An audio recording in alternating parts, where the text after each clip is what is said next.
Et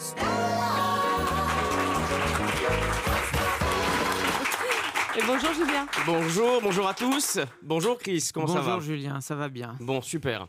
Alors Chris, on a vu un petit peu aujourd'hui différentes facettes de votre vie, comme ça. Ouais. Moi, je vais revenir un petit peu sur, disons, des périodes et anecdotes moins connues de votre vie. D'accord. Par exemple... Tout le monde ne sait pas que Chris n'est pas votre vrai prénom, hein. C'est ce qu'on appelle un diminutif, évidemment, votre vrai prénom étant Marie-Hélène. Alors, oui, je sais, moi aussi, ça m'a étonné, Marie-Hélène étant plutôt un prénom donné aux gens nés dans les années 60, alors que vous êtes né en 1975, donc c'est vrai qu'on serait plus parti sur un Sandrine ou un Patricia. Mais enfin, pourquoi pas. Votre enfance, Chris, vous la passez dans votre imaginaire. Vous êtes un enfant rêveur, mais ambitieux. D'ailleurs, si vous étiez un animal, vous seriez un chinchilla. Car si le chinchilla pouvait parler, il nous le dirait. Il nous dirait bonjour. Je suis le chinchilla. Je suis un rongeur lagomorphe. Je me nourris de plantes et de fruits secs. Mais surtout, je suis rêveur. Mais ambitieux. Bah oui, c'est sûr. Arrivé à l'adolescence, vos rêves vous suivent, mais se heurtent à un père pragmatique et vieille France qui vous dit « Je te préviens, mon fils, le droit des affaires et le business international, ce sera le week-end avec tes copains si tu veux, mais moi vivant, tu n'abandonneras pas tes études de moniteur de planche à voile. »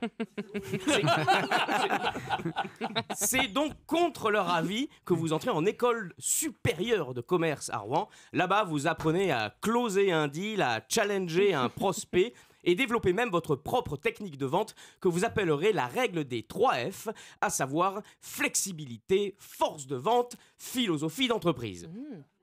Vous êtes extrêmement doué et c'est sans surprise que vous entrez dans le très fermé business de la vente de fournitures de bureau. Vous y êtes formé par le meilleur, disons-le, un certain Stanislas Bilot, dit le patron, dit Stabilo Boss.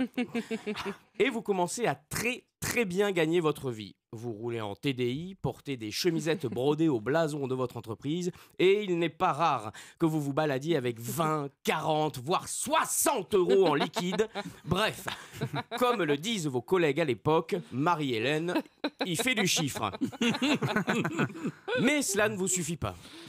Et acculé par ce train de vie abyssal, vous dérapez. Et montez une arnaque très finement élaborée qui consiste à prendre la carte bancaire de l'entreprise pour vous acheter des trucs perso. Alors, c'est vrai que comme ça, sur le papier, on se dit c'est infaillible. Mais voilà, un jour, votre patron, après des heures d'investigation et de recoupement, constate qu'il manque du matériel correspondant à certaines factures et après avoir fouillé les 50 mètres carrés de bureau de sa société, se rend compte qu'il n'y trouve ni table de ping-pong, ni machine à barbe à papa et pas plus de piscine à débordement. Fini les affaires, vous êtes viré et vous êtes dans le doute et vous vous posez pas mal de questions. Vous vous demandez, y a-t-il une place pour moi dans cette société? Vais-je m'accomplir en tant qu'homme? Qui se cache derrière le masque de Fantomas? Et là, vous vous dites, et pourquoi pas le show business? Et ouais, pourquoi pas le show business? Vous le savez, vous l'avez au fond de vous, vous êtes un excellent comédien. Vous partez donc vivre à Paris et comme tout jeune comédien qui a du talent, trouvez immédiatement du travail en devenant serveur à l'entrecôte. Vous faites votre petite place dans le métier et c'est très logiquement que quelques années plus tard, vous atterrissez à la télévision. Bien qu'il faut le dire, vous n'ayez pas forcément le physique de l'emploi, comme on dit. Hein, lorsque vous débarquez la première fois sur un plateau de télé, tout le monde croit à un contrôle fiscal, alors que pas du tout. Hein, vous venez juste pour un petit rattrapage sur les charges salariales, rien de grave. Bref, aujourd'hui, Chris, vous êtes entré dans la guilde des Chris du show business, mais si, à l'instar de Chris Isaac, Chris Brown ou Christian Morin. L'odeur de votre talent est incrustée dans les couloirs des chaînes, radios et théâtres où vous êtes passé. Personnellement, je vous adore. Vous déclenchez en moi une telle admiration que je pourrais battre une attachée de presse à un concours de superlatifs. Et à ceux qui se demandent si l'on peut parler en ces temps d'un mouvement Chris Esquerdien, je réponds oui, absolument. Ah oui, bravo. Merci. Julien.